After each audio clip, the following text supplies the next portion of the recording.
इतिहास में ना कुछ कहानियां ऐसी होती हैं जिन पर यकीन करना ही मुश्किल हो जाता है।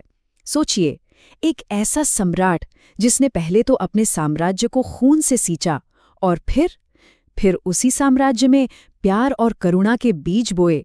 जी हाँ, हम बात कर रहे हैं सम्राट अशोक की। और यही सवाल अशोक को इतिहास में इतना खास, इतना अनोखा बनाता है। भाई, एक ऐसा सम्राट जो अपने साम्राज्य को फैलाने के लिए किसी भी हद तक जा सकता था। आखिर ऐसा क्या हुआ होगा? वो कौन सी एक घटना थी जिसने उसे अपनी तलवार हमेशा हमेशा के लिए म्यान में रखने पर मजबूर कर दिया? चलिए, आज इसी असाधारण बदलाव की कहानी को परत दर परत समझते हैं। अच्छा, अशोक की कहानी को समझने से पहले ना हमें थोड़ा पीछे जाना होगा। ये समझना होगा कि वो किस माहौल में पले बड़े थे। देखिए, मौर्य साम्राज्य कोई शांतिप्रिय राज्य नहीं था। अरे, इसकी तो नींव ही जीत, फतह और ताकत पर रखी गई थी। अब देखिए, ये जो तारीखें हैं, ये सिर्फ डेट्स नहीं है, ये एक विरासत का पूरा नक्शा है। सबसे पहले आए चंद्रगुप्त मौर्य, जिन्होंने एक विशाल साम्राज्य का सपना देखा और उसे हकीकत में बदला। फिर उनके बेटे बिंदुसार ने उस साम्राज्य को और भी दूर दूर तक फैलाया। और फिर 268 ईसा पूर्व में इसी मजबूत विरासत को अशोक ने अपने कंधों पर उठाया। और ये विरासत कितनी बड़ी थी, इसका अंदाजा है? जरा सोचिए, एक ऐसी फौजी ताकत जिसमें 6 लाख पैदल सैनिक, 30,000 घुड़सवार और 9,000 जंगी हाथी थे। मतलब ये एक ऐसी मिलिट्री मशीन थी जिसके सामने कोई टिक ही नहीं सकता था। तो समझिए, अशोक ने सिर्फ एक ताज नहीं पहना था, बल्कि उस दौर की सबसे बड़ी, सबसे खतरनाक वॉर मशीन की कमान संभाली थी। कहते हैं ना, हर कहानी में एक टर्निंग पॉइंट आता है, एक ऐसा पल जो सब कुछ बदल देता है।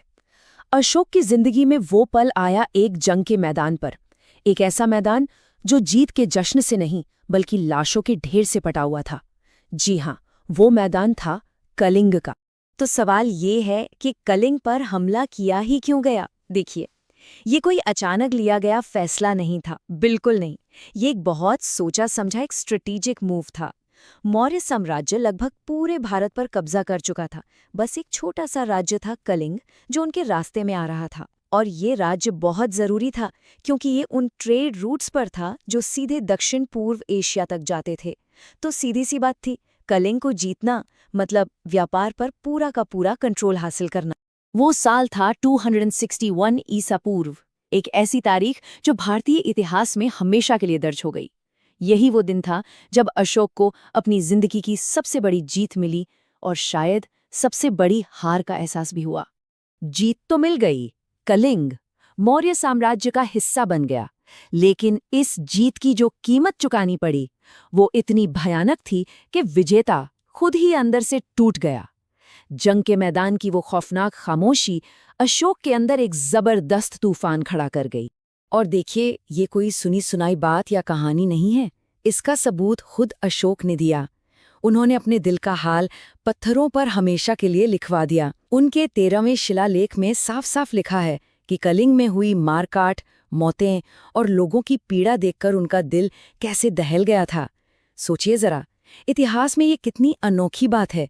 एक सम्राट अपनी जीत का जश्न नहीं मना रहा, बल्कि अपनी ही जीत के नतीजों पर सबके सामने अफसोस जता रहा है।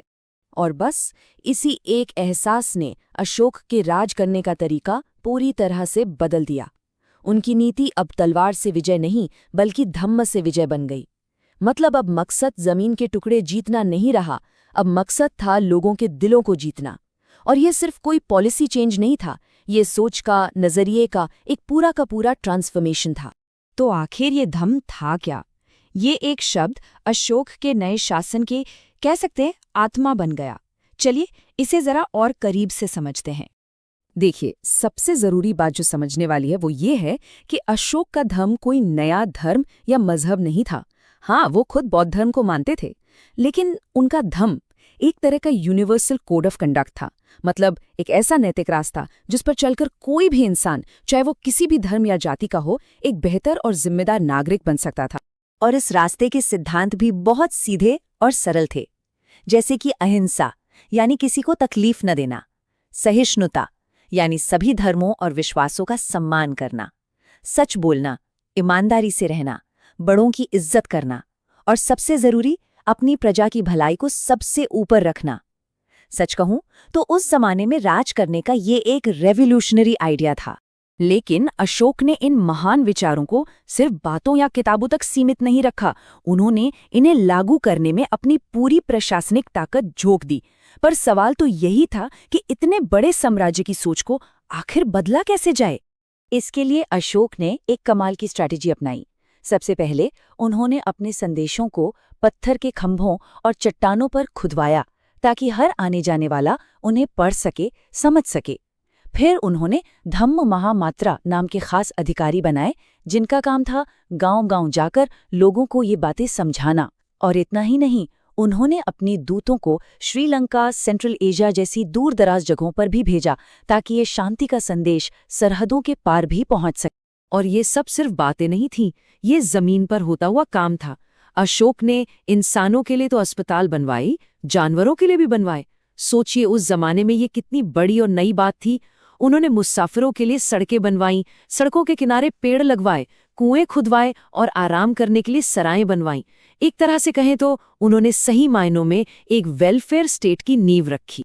तो इस महान प्रयोग का, इस बड़े बदलाव का नतीजा क्या निकला? अशोक की विरासत, उनका लेगेसी आज भी हमारे लिए क्या मायने रखता है? देखिए, अशोक के शासन में पूरे साम्राज्य ने शांति और खुशहाली का एक ऐसा दौर देखा जो शायद ही पहले कभी देखा गया हो। उनकी नीतियों की वजह से ही बौद्ध धर्म भारत की सीमाओं से निकलकर एक विश्व धर्म बना। और सबसे बड़ी बात, उन्होंने नैतिक शासन और सहिष्णुता की एक ऐसी मिसाल कायम की जिसकी छाप आज भी भारतीय संस्कृति पर दिखाई देती है। लेकिन जैसा कि होता है, हर कहानी का एक अंत होता है। अशोक के बाद जो शासक आए वो उतने काबिल नहीं थे। कुछ लोग ये भी मानते हैं कि शायद उनकी शांति की नीति ने साम्राज्य की फौजी ताकत को कुछ हद तक कमजोर कर दिया था। और नतीजा ये हुआ कि धीरे धीरे मौर्य साम्राज्य बिखरने लगा। और फिर वो दिन आया 185 ईसा पूर्व में, जब आखिरी मौर्य सम्राट बृहद्रथ की हत्या उन्हीं के सेनापति ने कर दी। और इसी के साथ भारत के पहले महान साम्राज्य का अध्याय समाप्त हो गया। तो अशोक की ये कहानी हमें एक बहुत ज़रूरी सवाल के साथ छोड़ जाती है। किसी भी लीडर की असली ताकत क्या है? जीतने की क्षमता या खुद को बदलने की हिम्मत? विरासत तलवार की धार से लिखी जाती है या लोगों के दिलों में किए गए काम से? ये वो सवाल हैं जो 2000 साल से भी ज़्यादा पुराने हैं, लेकिन आज भी उतने ही ज़रूरी हैं।